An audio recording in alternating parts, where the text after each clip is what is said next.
There's new intelligence out this morning from the United Kingdom and as well from the United States suggesting Russia's invasion has slowed significantly.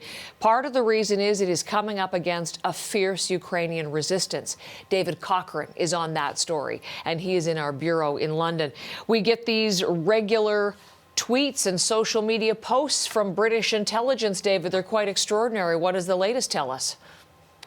Yeah, Heather, the latest updates from British and American military intelligence have a very similar conclusion that the Russian invasion of Ukraine has largely stalled on all fronts, that the Russians are suffering heavy losses while making minimal progress, and the Ukrainian resistance remains strong and well coordinated, and that the vast majority of Ukrainian territory, including all of the major cities, remain in Ukrainian hands. Now, Russian forces to the east of Kyiv are about 30 kilometers from the city center. That's largely where they've been for the last several days, and in that time, the city has endured intense shelling, primarily in residential areas, and as bad as that is, it pales in comparison to what the people of Mariupol in southeast Ukraine are enduring, as David was just walking you through.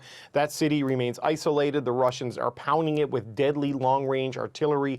We saw that missile hit on the theater in the city that was being used as a bomb shelter with children there, and the word children spelled out in Russian on the ground outside the building. So obviously, a terrible moment, but what U.S. officials are saying is that Mariupol is still largely being effectively defended, despite the intense barrage that it suffered. And in that other key city that David mentioned, Odessa, that major port on the Black Sea, the U.S. says there's been no major Russian forays there yet, but there has been some shelling in nearby towns. So how are these apparent setbacks, David, then affecting Russia's tactics?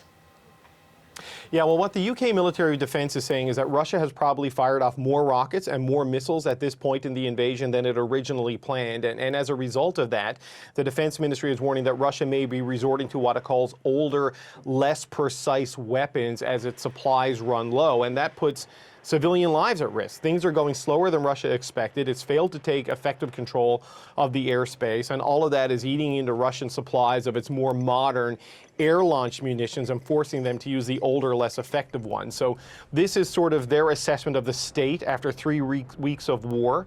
Ukraine's resistance is held. Civilian targets are now bearing the brunt of all of this. And Heather, the latest United Nations estimate is that there are 1,900 civilian casualties, including 726 deaths. That's what they've been able to confirm. It's widely acknowledged that that is a gross undercount, and the true number is certainly much, much higher than that. Thank you very much, David.